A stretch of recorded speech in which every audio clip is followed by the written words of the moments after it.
Bonjour les amis. Je suis encore très heureuse de prendre de vos nouvelles ce matin.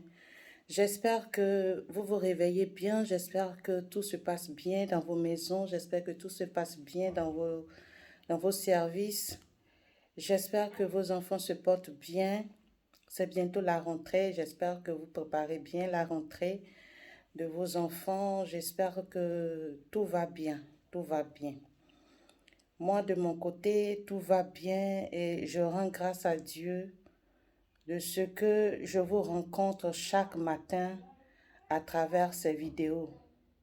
Je suis heureuse de prendre de vos nouvelles chaque matin à travers ces vidéos. Aujourd'hui, nous allons voir l'exemple d'un jeune monsieur qui s'est marié.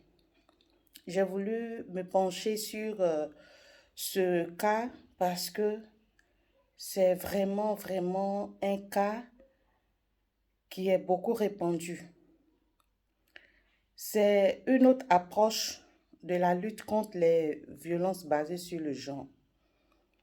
Vous voyez, aujourd'hui, la loi existe. Il y a les lois qui font mettre les maris en prison, les violents, les infidèles. En tout cas, il y a la loi. Je ne veux pas donner de référence pour éviter que certaines femmes puissent vraiment s'en servir, mais je ne pense même pas. Parce que en Afrique, on a notre éducation qui fait que on ne peut pas vraiment s'en servir. Et moi, je me suis dit, mais pourquoi faire des lois qui ne servent pas entre griffes? Parce que je vois mal une femme se lever, aller porter plainte contre son mari qu'on met en prison. Elle aura non seulement ses enfants sur elle, elle aura non seulement les parents du monsieur qui vont lui en vouloir. En tout cas, il y a beaucoup de choses qui font. Et je suis sûre que beaucoup de femmes souffrent, restent souffrantes dans leur foyer sans utiliser cette loi, sans avoir recours à cette loi. Pourtant, les lois existent, mesdames. Mais moi-même, je ne vous encourage pas à les utiliser. J'ai une autre approche et je veux que ensemble on lutte pour trouver la paix plutôt que de rester éternellement dans la discorde quand une personne est en prison et vous imaginez quand elle va sortir. Voyez un peu la suite de toutes ces choses-là. Voici l'histoire d'un jeune homme, d'un jeune monsieur. Très tôt dans son enfance, il a, il a perdu ses parents. Il a perdu son père et sa mère dans un accident. Excusez-moi, dans un accident de circulation. Il avait à peine 10 à 11 ans quand ça se passait. Et vous savez, nous sommes en Afrique. Les parents, les oncles, les tantes, souvent ne sont pas vraiment tendres, ne sont pas prêts à accueillir les enfants de leurs proches qui ne sont pas de ce monde. C'est vraiment difficile dans certaines familles, quand tu perds ton père, quand tu perds ta mère, de pouvoir t'insérer. Par contre, il y a des familles où ça se passe bien. Malheureusement, ce jeune homme se trouve dans une famille du côté de la mère, du côté du père, où les gens ne sont pas prêts, comme on le dit. Vraiment, les gens n'ont pas été prêts pour lui. Et il s'est débrouillé, il s'est battu, il a même fait la rue. Il s'est vraiment battu contre la vie pour s'en sortir. Et plus tard, cela va se ressentir dans son mariage, dans sa vie de couple. Il y a ce qu'on appelle l'instinct de survie. On aura d'autres vidéos pour expliquer comment cela peut se passer dans nos foyers également. Alors, l'instinct de survie pour ce monsieur va le pousser à vouloir se marier, à vouloir avoir des enfants. et il va se marier à une femme, mais ça ne sera pas facile dans son foyer. Parce que ce monsieur, il a souffert dans sa vie. Et ce traumatisme qu'il a eu depuis l'enfance, voilà ce que ça a créé en lui qui n'est pas favorable pour son foyer. Ça fait de lui une personne qui vit dans le libertinage. Lui, il ne supporte pas qu'on lui dise, bon, ce qui se passait, c'est que lui, il avait l'habitude, puisqu'il vivait seul, il n'avait personne ni parents pour lui dire quand il sort, il faut rentrer, en tout cas, personne ne l'a cadré. Du coup, cela est resté dans son esprit et il sort quand il veut, il rentre quand il veut, même quand il s'est marié. Il ne s'occupe pas, même la femme ne se sent pas aimée. Et pour elle, le message que cela lui renvoyait, c'est que son mari ne l'aime pas. Pourtant, ce n'est pas forcément ça. C'est le traumatisme qu'il a connu dans son enfance qui s'exprime de la sorte. C'est la blessure qu'il a eue dans son enfance qui s'exprime de la sorte. Et lui aussi, il n'a pas connu de tendresse, d'amour.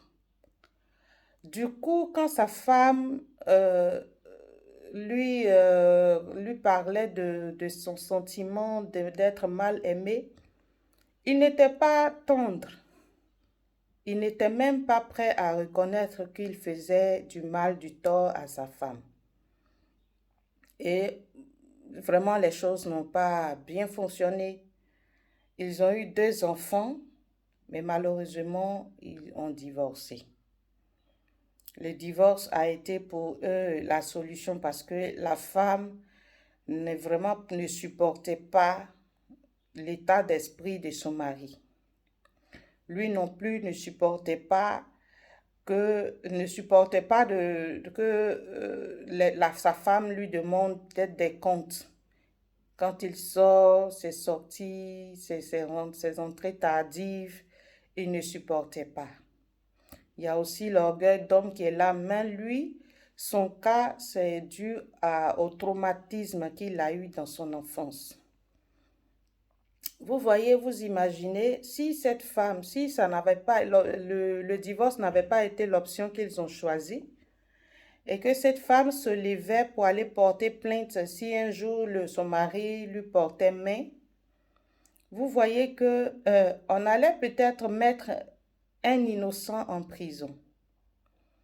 Le monsieur allait être doublement choqué parce qu'il n'a eu personne lui-même pour le faire remonter, pour l'aider à remonter cette situation qu'il a connue dans son enfance. Et en plus de ça, on le met en prison. Vous imaginez un peu ce que ça peut faire dans sa vie et pour les enfants. Il y a beaucoup de cas comme ça. Nos maris, souvent, ne savent pas donner de l'amour à cause de leur passé. Il y a beaucoup comme ça. D'autres, ça se manifeste d'une autre manière. On va voir au cas par cas ces différentes manières, comment ce traumatisme peut se ressentir dans les foyers. Si aujourd'hui tu m'écoutes, tu te sens dans ce cas-là, n'oublie pas de me contacter inbox. Ensemble, on va trouver les astuces. On va mettre un mécanisme en place pour pouvoir remédier à cela. Si tu vis déjà dans ton foyer, que tu n'arrives pas à être tendre à cause d'un traumatisme que tu as vécu dans ton enfance, que tu sois une femme, que tu sois un homme. Dans une de mes vidéos, je disais qu'il y a des femmes qui refusent de soutenir financièrement leur mari dans le foyer. Pourtant, elles ont la capacité de le faire. Pour celles qui n'ont pas de source de revenus, ne ménagent aucun effort pour en avoir. Il y a tous ces cas là-dedans. Il y a toutes ces situations là-dedans. Que tu sois une femme, que tu sois un homme qui vit maritalement, qui vit dans ton foyer et qui sait que tu es en train de restituer un traumatisme que tu as vécu dans ton enfance. Si tu as eu une enfance difficile, contacte-moi, inbox, et on verra comment t'aider à sortir de ce traumatisme. Je ne peux pas donner d'astuces ici parce que les cas, ça se règle au cas par cas. Tu es peut-être une jeune femme, tu ne parviens pas à te mettre, à t'entendre, à te mettre en ménage ou bien à t'entendre avec ton partenaire. Tu es un jeune homme, tu ne parviens pas à trouver une femme parce que tu vis un traumatisme. Jusque-là, tu n'es pas encore marié, pourtant tu as l'âge de te marier. C'est important, si tu as vraiment envie de te mettre en couple avec quelqu'un et que tu sais que tu as vécu une enfance difficile qui forge ton caractère aujourd'hui, ton caractère dur aujourd'hui, contacte-moi pour que ensemble on essaie de voir ce qu'on peut faire. Parce que il faut la douceur des deux côtés. Madame doit être douce, monsieur doit être doux pour que ça marche, pour que ce soit intéressant, pour que les enfants grandissent dans la paix.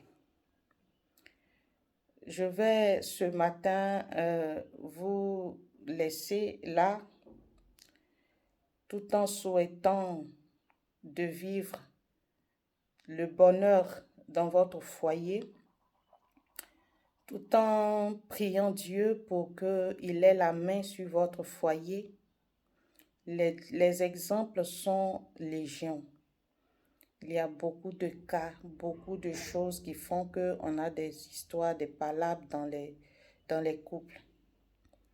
On va décortiquer petit à petit tous ces cas, toutes ces difficultés qu'on rencontre dans nos foyers.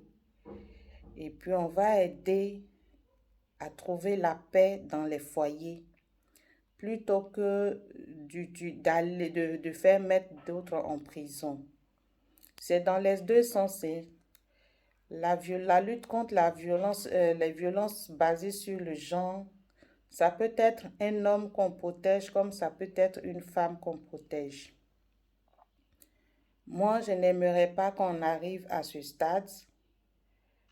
Je veux qu'on utilise la manière la plus douce pour y arriver. C'est pour ça aussi que je donnais les astuces de l'exercice de l'autorité. C'est tout ça qui rentre en ligne de compte. Jusqu'à ce que ce soit impossible de trouver la solution,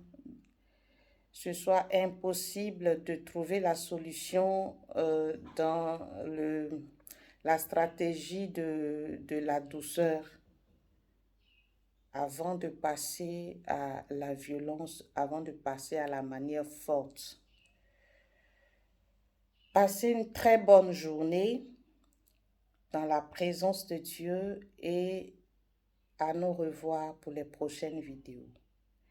Tu n'oublieras pas de t'abonner à ma chaîne YouTube. Tu n'oublieras pas non plus de partager, je le dis chaque fois, même si tu n'es pas concerné par le sujet d'aujourd'hui. Quelqu'un d'autre considère que quelqu'un d'autre peut être concerné parce que ça existe. Partage la vidéo jusqu'à atteindre la cible, jusqu'à ce que vraiment nous arrivons à vaincre la violence dans nos foyers, que nous arrivons à établir la paix dans nos maisons. Quand tu veux t'abonner sur la chaîne YouTube, si tu vas sur YouTube, tu tapes mon nom, Philomène Koné, tu vas retrouver mes vidéos et tu ouvres une des vidéos et en dessous, tu vas voir s'abonner. Tu cliques tout simplement sur s'abonner et tu actives la cloche pour être notifié, pour ne rater aucune vidéo. Nous sommes dans un processus pour retrouver la paix dans nos foyers. Ne reste pas en marge de ce combat. Viens, on va le mener ensemble. D'une manière ou d'une autre, tu participes à ce combat quand tu partages. Il y a des gens qui me disent, mais si je fais ça, je gagne quoi? Dans la vie, là, il faut pas mettre le gain devant. Pense au bien que tu vas faire aux autres. Pense au bien que tu vas faire, à la paix que tu vas envoyer, au bien que tu vas faire à certains enfants. Et puis Dieu va se charger du reste. C'est vrai que nous sommes dans un monde où vraiment on se cherche, c'est dur. Toute occasion est pour nous une occasion de trouver de l'argent. Mais je veux t'exhorter à le faire de façon inconsciente et Dieu va se charger du reste. Sois tout simplement charitable, fais-le avec ton cœur et Dieu va te récompenser. Dieu va te le rendre au centuple. Merci beaucoup. Soutenez-moi dans le combat. Merci. Bonne journée à vous.